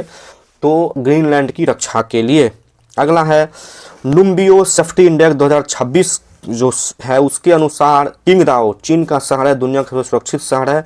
वहीं बेंगलुरु जो भारत में कर्नाटक में है भारत का सबसे सुरक्षित शहर है। तो निम्दाओ सेफ्टी इंडेक्स में दुनिया का सबसे सुरक्षित शहर, किंगदाओ चीन और भारत का बेंगलुरु। दावोस स्विट्जरलैंड में आयोजित वर्ल्ड इकोनॉमिक फोरम जो हुआ 2026 में UAE ने तेलंगाना के साथ भारत का पहला net zero green field smart city बनाने का समझौता किसने किया है? तेलंगाना ने किया है। किसके साथ? UAE के साथ समझौता किया है। कहाँ किया है? तो world economic forum Davos Switzerland में। अगला है HDFC बैंक के पूर्णकालिक निदेशक बने हैं कैजाद भरोचा। ऑक्सीजन इन वेट्रो फर्टिलाइजेशन, जो लोगों का मतलब प्रेगनेंसी में समस्या होती है, उनके मतलब मां बनने में समस्या होती है, उसके लिए इन वेट्रो फर्टिलाइजेशन टेक्निक अपनाया जाता है। एक कंपनी ऑक्सीजन IVF, इसके द्वारा मुंबई में भारत का पहला गहन प्रजनन ज्ञान केंद्र इमर्सिव नॉलेज सेंटर बनाया गया है, जहां IVF संबंधित संपूर्ण प्रकार की जानकारी अनुभव तकनीक का समावेशन किया जाएगा और IVF तकनीक को आसान बनाया जाएगा। कहाँ शुरुआत किया गया है? मुंबई में। और किसने शुरू किया है? ऑक्सीजन IVF ने। भारतीय महिला फुटबॉल टीम की कोच कौन बनी है? अमेलिया वल्वरडे बनी है, कहाँ की है? कोस्टरिका की है। भारतीय बैडमिंटन खिलाड़ी साइना नेहवाल ने संन्यास की घोषणा कर दी है और ये कांस्य पदक विजेता है ओलंपिक की। दक्षिण कोरिया ने विश्व का पहला व्यापक एआई कानून पारित किया। दुनिया का पहला देश ने एआई संबंधित कानून पारित किया है, वो देश बन गया है दक्षिण कोरिया। अगला पुस्तक का नाम है चेलेसी of एम्बेरेसिया, Ram Janmabhoomi challenge and response. ये पुस्तक है, इसको लिखे कौन है? श्री सुरेंद्र कुमार पचौरी लिखे हैं और इसका उद्घाटन कौन, शुभारंभ कौन किए हैं? विमोचन उपराष्ट्रपति सीपी राधाकृष्णन द्वारा किया गया है। सिंगापुर की ट्री लेडी है जिसका नाम है कीर्तिदा मैकानी, इनका निधन हो गया है। सिंगापुर की ट्री लेडी के नाम से मशहूर कीर्तिदा मैकानी के नाम से नाम था, उनका निधन हो गया। राष्ट्रपति पुलिस ध्वज पुरस्कार सिक्किम पुलिस को मिला है उत्कृष्ट सेवा के लिए। तो पूछेगा राष्ट्रपति पुलिस ध्वज पुरस्कार किसे मिला है? तो सिक्किम पुलिस को मिला है उत्कृष्ट सेवा के लिए। अगला है भारत का पहला निजी एकीकृत उपग्रह निर्माण संयंत्र केंद्र का आधारशिला कहाँ रखा है? सानंद गुजरात में। भारत का पहला, जैसे भारत में उपग्रह जो बनाने का निर्माण, उपग्रह निर्माण का केंद्र है इसरो, रॉकेट बनाता है डीआरडीओ। वैसे प्राइवेट कंपनी जहां निजी उपग्रह संयंत्र बनेगा वो अजिस्ता स्पेस कंपनी बनाएगी। कहाँ रखा गया? सानंद गुजरात में। दुनिया का सबसे पहले बड़ा इंटरनेशनल थिएटर फेस्टिवल भरंगम नाम से। भरंगम क्या है? तो दुनिया जो नाटक होता है, पहले लोग जो विश्व का जो हॉलीवुड बॉलीवुड के अभिनेता होते हैं वो पहले थिएटर में काम करते हैं, तब जाके वो फिल्म में काम करते हैं। तो थिएटर में जो काम करते हैं, थिएटर फेस्टिवल है भरंगम, उसका कहाँ है कार्यक्रम हो रहा है? नेशनल स्कूल ऑफ ड्रामा नई दिल्ली में आयोजित किया जा रहा है। दुनिया का सबसे बड़ा थिएटर फेस्टिवल है। अगला है केंद्रीय जल एवं विद्युत अनुसंधान केंद्र कहाँ है? तो आपसे पूछा जाएगा केंद्रीय जल एवं विद्युत अनुसंधान केंद्र कहाँ है? तो पुणे में है। तो उसके में वहाँ पर इसकी जल संरक्षण की महत्ता, उसकी जलमापी और मौसम संबंधित उपकरण के सटीकता के लिए राष्ट्रीय कार्यशाला जिसका नाम क्या रखा गया? Pre science 2026। तो पूछेगा प्री साइंस 2026 का आयोजन कहाँ किया गया? तो केंद्रीय जल एवं विद्युत अनुसंधान केंद्र पुणे में। हम बार बार बोल रहे हैं कि स्टैटिक्स जीके ग्रुप में हम बहुत सारे संस्थान का नाम यहाँ पे आपकी चर्चा में करते हैं। ये संस्थान आपसे किसी न किसी एग्जाम में पूछा जाता है तो आप इसको भी याद करते जाइएगा। तो प्री साइंस 2026 का आयोजन कहाँ किया गया? आयोजित किया गया केंद्रीय जल एवं विद्युत अनुसंधान केंद्र पुणे में। अगला है फेडरेटेड इंटेलिजेंस हैकाथॉन का आयोजन किया गया स्वास्थ्य के बेहतर स्वास्थ्य क्षेत्र के लिए आईआईटी कानपुर में एंड नेशनल हेल्थ अथॉरिटी द्वारा। ऑपरेशन मेगा बुरू, झारखंड में नक्सलियों के खिलाफ जो अर्धसैनिक बल और वहां की पुलिस के द्वारा आयोजन किया गया झारखंड में माओवादियों के खिलाफ ऑपरेशन मेगा बुरू। जैसे हम लोग जानते हैं भारत सरकार ने लक्ष्य रखा है 31 मार्च 2026 तक भारत को नक्सल मुक्त अभियान करने का। तो इसके लिए भारत सरकार जो है ऑपरेशन कोबरा इस टाइप का अभियान जो है छत्तीसगढ़, मध्य प्रदेश, तेलंगाना, झारखंड, उड़ीसा इन सब में चला रही है। उसी में ऑपरेशन मेगा बुरू कहाँ चला रही है? झारखंड में। 9वां अंतर्राष्ट्रीय पुस्तक मेला कोलकाता में अर्जेंटीना को फोकस कंट्री पूछा गया। अंतर्राष्ट्रीय पुस्तक मेला कोलकाता में फोकस कंट्री कौन था? Argentina. Times Higher Education ranking 2026 विषय रैंकिंग मतलब स्पेशलाइजेशन में टॉप 100 में शामिल होने वाला एकमात्र भारतीय संस्थान कौन है? आईआईएससी बेंगलुरु। ये इंजीनियरिंग सब्जेक्ट में शामिल हुआ है टॉप 100 में। मुख्यमंत्री सेहत योजना, पंजाब सरकार ने 10 लाख रुपये तक का मुफ्त स्वास्थ्य योजना शुरू किया है पंजाब सरकार में, जहां हर व्यक्ति को निजी अस्पताल में भी 10 लाख रुपये तक का मुफ्त में इलाज किया जाएगा। ये एक बेहतर योजना है। पंजाब के मुख्यमंत्री भगवंतर सिंह मान है और राजधानी चंडीगढ़ है और वहाँ आम आदमी पार्टी की सरकार है, इसको याद रखिएगा। नोवाक जोकोविच सर्बिया के हैं 400 ग्रैंड स्लैम ट्रॉफी जीतने वाले एकमात्र खिलाड़ी बन गए हैं। टोटल 4 ग्रैंड स्लैम प्रतियोगिता होती है। ऑस्ट्रेलियाई ओपन होता है, फिर फ्रेंच ओपन होता है, फिर विंबलडन होता है जो लंदन में खेला जाता है, फिर यूएसए ओपन होता है। तो ये 4 प्रकार के ग्रैंड स्लैम ट्रॉफी होती है। इस चारों मिला के 400 मैच जीतने वाले अकेले खिलाड़ी कौन बने हैं? सर्बिया के नोवाक जोकोविच बने हैं। वाइली रिसर्च हीरोज पुरस्कार मिला है चंद्रकांत लहरिया को। दुनिया का सबसे बड़ा कंप्रेस्ड एनर्जी मतलब जो दबाव युक्त एनर्जी बनाया जाता है, जैसे सीएनजी हो गया कंप्रेस्ड नेचुरल गैस, तो उस तरह से compressed air energy storage plant कहाँ शुरू किया गया है? चीन ने शुरू किया है, दुनिया का सबसे बड़ा।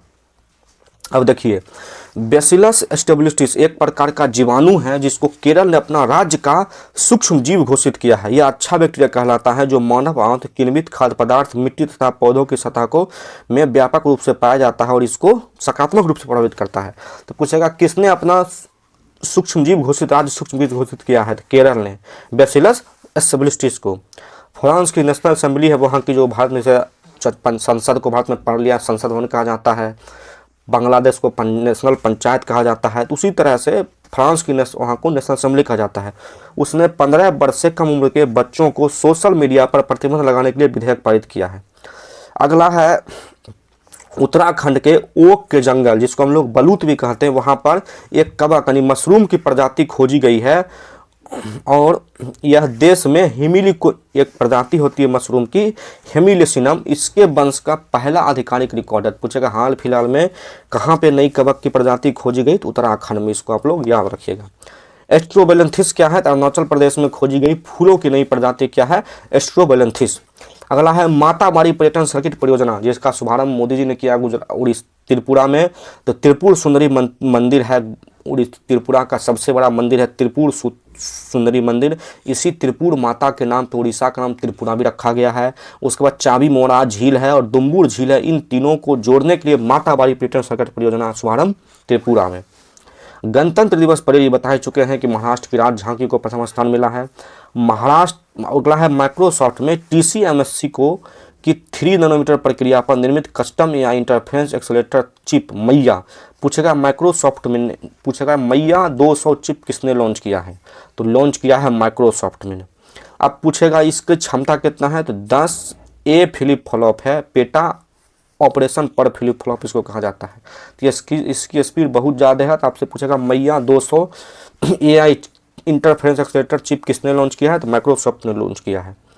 कर्नाटक सरकार ने 2025 में गिग श्रमिक, जो टेम्पोररी वर्कर होते हैं, Zomato, Swiggy, delivery boy, Blinkit, ये सब वाले जो श्रमिक होते हैं उसको गिग श्रमिक कहा जाता है। तो उसके लिए 2025 में कानून पारित किया था, गिग श्रमिक सुरक्षा कानून। उसके लिए अब जो है एक प्रकार का कानूनी रूप से गिग वर्कर्स वेलफेयर डेवलपमेंट का गठन कर दिया है कर्नाटक सरकार ने। ऐसा भारत का पहला राज्य है। अभी तक कर्नाटक, राजस्थान, 2 ऐसे राज्य ने गिग वर्कर के लिए कानून पारित किया है। अगला है झारखंड और बॉम्बे नेचुरल हिस्टोरिकल सोसाइटी ने लुप्त प्राय ओरिएंटल व्हाइट बैक्ड और लॉन्ग बिल्ड गिद्ध, गिद्ध की 2 प्रजाति है, लॉन्ग बिल्ड गिद्ध और ओरिएंटल व्हाइट बैक्ड गिद्ध। इस दोनों के संरक्षण के लिए समझौता किया है झारखंड और बॉम्बे नेचुरल हिस्टोरिकल सोसाइटी ने। मध्य प्रदेश ने 2026 को कृषि वर्ष घोषित किया गया। तो पूछेगा कि किसने 2026 को कृषि वर्ष घोषित किया है, तो मध्य प्रदेश ने घोषित किया है। मुख्यमंत्री मोहन यादव जी हैं, याद रखिएगा। भारत की पहली flat rolled products FRP aluminium unit, जैसे जो एल्युमिनियम का जो चदरा जिसको हम लोग कहते हैं उसको फ्लैट रोल्ड प्रोडक्ट्स कहा जाता है, रोल्ड प्रोडक्ट्स कहा जाता है। और उसको फिर बाद में मोड़ भी सकते हैं आप। इस टाइप समझिए, एक प्रकार का तिरपाल टाइप का रहेगा जो कि एल्युमिनियम का बना रहेगा। उसको आप मोड़ भी सकते हैं, फोल्ड भी रोल्ड भी कर सकते हैं। तो उसका उद्घाटन हिंडाल्को कंपनी है, भारत की एल्युमिनियम कंपनी है, उसका प्लांट है संबलपुर उड़ीसा में, वहीं पर उद्घाटन किया गया है भारत की पहली फ्लैट रोल्ड प्रोडक्ट्स का। अगला है राजा रानी संगीत महोत्सव का आयोजन कहाँ किया गया, भुवनेश्वर उड़ीसा में।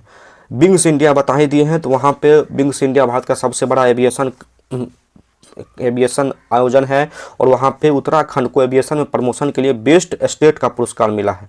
अगला है CM एती कोली दूती पात योजना।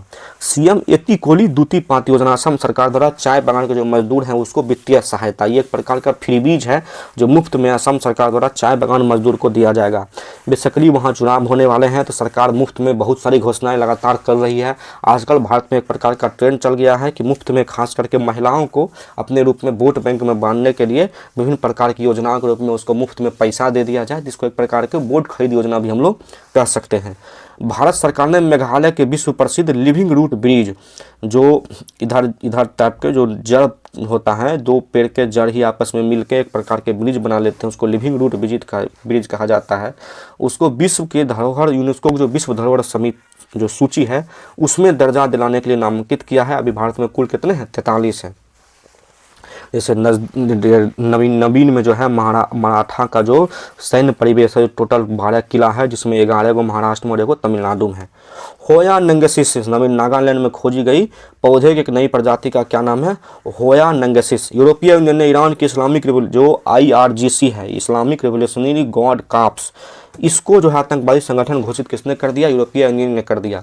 अब ये संगठन यूरोप में कोई गतिविधि नहीं कर पाए, किसी प्रकार के इसको फंडिंग नहीं मिलेगा, इसकी गतिविधि पर यूरोप में बैन रहेगा।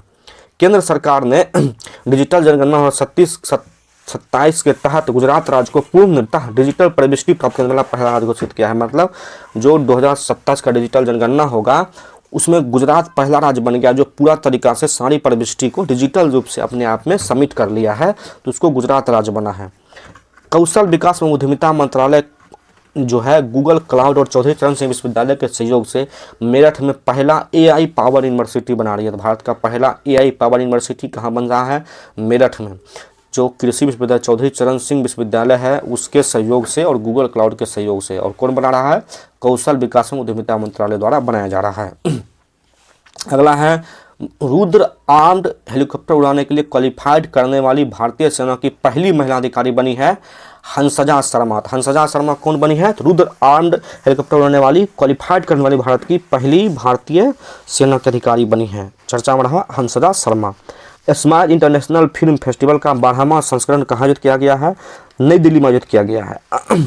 एक जो है मार्कोसूर एक प्रकार का, जैसे आसियान है, सार्क है, बिम्स्टेक है, ब्रिक्स है, उसी प्रकार का मार्कोसूर एक प्रकार का संगठन है जिसकी स्थापना 1991 में किया गया है। अर्जेंटीना, ब्राजील, पराग्वे, उरुग्वे और बोलीविया, इसने यूरोपीय यूनियन के साथ दुनिया का सबसे बड़ा मुक्त व्यापार समझौता किया है, क्योंकि यूरोपीय यूनियन में टोटल 27 देश है और ये सारे देश, ये दुनिया का सबसे बड़ा मुक्त व्यापार समझौता होगा जो एक संगठन का दूसरे संगठन के साथ यूरोपीय मुक्त व्यापार समझौता होगा। इसको आप लोग याद रखिएगा। अगला है केंद्रीय गृह मंत्री अमित शाह ने गांधीनगर में पहली राज्य वित्त पोषित, ये तो बता ही दिए हैं। केंद्रीय सतर्कता आयुक्त CBC बने हैं, कौन बने हैं? प्रवीण कुमार वशिष्ठ बने हैं। पंजाब कृषि विश्वविद्यालय है, ब्रिक्स नेटवर्क यूनिवर्सिटी, जो ब्रिक्स देश है वो आपस में मिलकर एक यूनिवर्सिटी नेटवर्क बना रही है ताकि ब्रिक्स देशों के बीच बेहतर सामंजस्य स्थापित हो, शिक्षा संस्कृति का आदान प्रदान हो। उसके लिए भारत के पंजाब कृषि विश्वविद्यालय को शामिल किया गया और ये एकमात्र विश्वविद्यालय है, राज्य कृषि विश्वविद्यालय है, बाकी सेंट्रल यूनिवर्सिटी है। एक प्रकार का कानून है पेशा पंचायत, इसको extension in scheduled area, full form इसका है पंचायत अनुसूचित क्षेत्रों में विस्तार अधिनियम 1996। ये एक प्रकार का अधिनियम है जो बताता है कि अनुसूचित क्षेत्रों, जैसे जो भारत में 5वीं अनुसूची जो राज्य हैं जिसको SC ST ST आबादी के लिए विशेष अधिकार दिए गए, इन राज्यों में जो पंचायती राज अधिनियम है वो कैसे लागू होगा उसकी चर्चा इस अधिनियम में कहा गया है। और इस अधिनियम में ग्राम सभा को सबसे महत्वपूर्ण अधिकार दिया गया। इसमें UPSC का प्रश्न भी है कि सबसे महत्वपूर्ण अधिकार किसको दिया गया है? तो ग्राम सभा को दिया गया है। यानी ये जो कानून जिस एरिया में लागू होगा वहाँ पे जंगल कटाई होगा कि नहीं होगा, वहाँ पे किसी का कोयला खनन होगा कि नहीं होगा, उद्योग धंधे लगेंगे कि नहीं लगेंगे, ये ग्राम सभा की अनुमति लेना अनिवार्य है। और इस कानून का उल्लंघन वर्तमान में छत्तीसगढ़ में हो रहा है। हंसदेव, वहाँ जो बड़े बड़े जंगल प्रोजेक्ट है उसको काट दिया जा रहा है, और काटने के बाद जो वहाँ प्लांट है तो वहाँ पर ग्राम सभा की अनुमति नहीं ली जा रही है। तो उसके लिए पेशा को झारखंड सरकार ने अपने गठन के बाद, उसके गठन का 2000 में गठन हुआ, तो गठन के 25 वर्ष बाद लागू करने का निर्णय लिया है। 5वीं अनुसूची के क्षेत्रों में आदिवासी समुदाय को ग्राम सभा के माध्यम से स्वशासन, संस्कृति, प्राकृतिक संसाधनों पर पारंपरिक अधिकार प्रदान करता है। और याद रखिएगा ये पेशा किस समिति की सिफारिश पर लागू किया गया था? तो 1995 में गठित दिलीप सिंह भूरिया समिति था। कई बार एग्जाम में पूछा गया है भूरिया समिति का संबंध किससे है? तो पेशा कानून से संबंधित है। इरिडा जो रिन्यूएबल एनर्जी के लिए भारत में काम करती है उसका नाम इरिडा है। जाम्बिया के लिए सोलर प्रोजेक्ट के लिए पहला अंतर्राष्ट्रीय ग्रीन लोन, यानी पहला अंतर्राष्ट्रीय ग्रीन लोन किसने जारी किया है? इरिडा ने जारी किया है। सोलर प्रोजेक्ट के लिए जाम्बिया को दिया है। ऑपरेशन प्रहार किसने लागू किया है? पंजाब सरकार ने द्वारा कहाँ लागू किया गया है? पंजाब में जो गैंगस्टर है उसके खिलाफ। अगला है एशिया मैन्युफैक्चरिंग इंडेक्स, यानी विनिर्माण इंडेक्स एशिया का किसके द्वारा? देजान शिशु एंड एसोसिएशन द्वारा लाया गया है। इसमें पहले स्थान पे चीन, सेकंड पे मलेशिया और थर्ड पे वियतनाम। भारत सोच लीजिए मैन्युफैक्चरिंग में 6ठे स्थान पे है। द्विवार्षिक आदिवासी त्योहार समक्का सरलम्बा तेलंगाना में आयोजित किया गया है, और इसी के नाम पे समक्का सरलम्मा जनजातीय यूनिवर्सिटी का भी उदाहरण का कहाँ निर्माण किया जा रहा है? तेलंगाना में। तो समक्का, सरलम्मा, बथुकम्मा, बनालू, ये सब कहाँ का उत्सव है? तेलंगाना का है, तेलंगाना का। चंडीगढ़ ने धारीदार टाइगर तितली को राज्य तितली घोषित किया गया है, क्या है?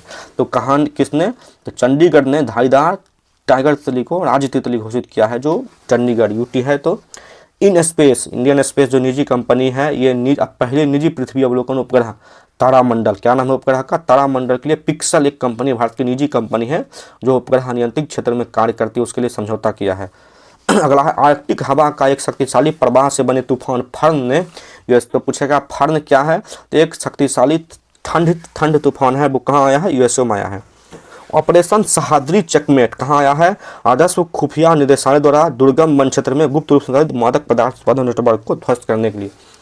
जो पहाड़ी राज्य हैं उस पहाड़ी राज्यों में मादक पदार्थों की तस्करी की जाती है, निर्माण किया जाता है, जैसे अफीम है, इन सबको, तो उसको खत्म करने के लिए ऑपरेशन सहाद्री चेकमेट लाया गया है डीआरआई द्वारा, डिपार्टमेंट ऑफ रेवेन्यू यानी राष्ट्रीय खुफिया निदेशालय द्वारा।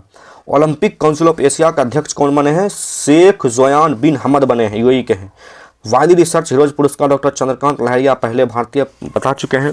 भारतेंदु हरिश्चंद्र लाइफटाइम अचीवमेंट पुरस्कार मिला है नमिता गोखले को, ये मिला इनको वाराणसी में, कहाँ मिला है, वाराणसी में इनको मिला है। बारामती महाराष्ट्र में हुए एक विमान दुर्घटना में महाराष्ट्र के उप मुख्यमंत्री अजीत पवार का निधन हो गया, इसको आप लोग याद रखिएगा। नमो लक्ष्मी योजना गुजरात सरकार द्वारा लाया गया है, किसके लिए लाया गया है, तो लड़कियों में शिक्षा को बढ़ावा देने के लिए 1225 करोड़ रुपये के साथ नमो लक्ष्मी योजना। नारायणन रामचंद्रन समिति, जिसको सांग समिति कहा जाता है, जो नेशनल पेंशन स्कीम है उसकी समीक्षा के लिए पीएफ हेड, जो pension fund regulatory development authority है भारत का पीएफआरडीए है, उसने नारायणन रामचंद्रन समिति गठन किया है जो नेशनल पेंशन स्कीम है उसके लिए। हालांकि अब भारत में यूनिफाइड पेंशन स्कीम यूपीएस भी आ गया है। अहमदाबाद पुलिस पथिक ऐप के साथ इंटीग्रेशन करने वाली देश की पहली पुलिस फोर्स बन गई है। मतलब ये जो है पथिक ऐप के साथ लोगों को सही लोकेशन, सही एरिया डिसाइड करेगी और अहमदाबाद पुलिस भारत की पहली पुलिस फोर्स बन गई है। जो हॉल है हिंदुस्तान एरोनॉटिकल लिमिटेड HOL ने, रूस की कंपनी है, यूनाइटेड एयरक्राफ्ट के साथ SG-100 एक प्रकार का वाणिज्यिक विमान है, इसके उत्पादन के लिए समझौता किया है, इसको भी आप लोग याद रखिएगा।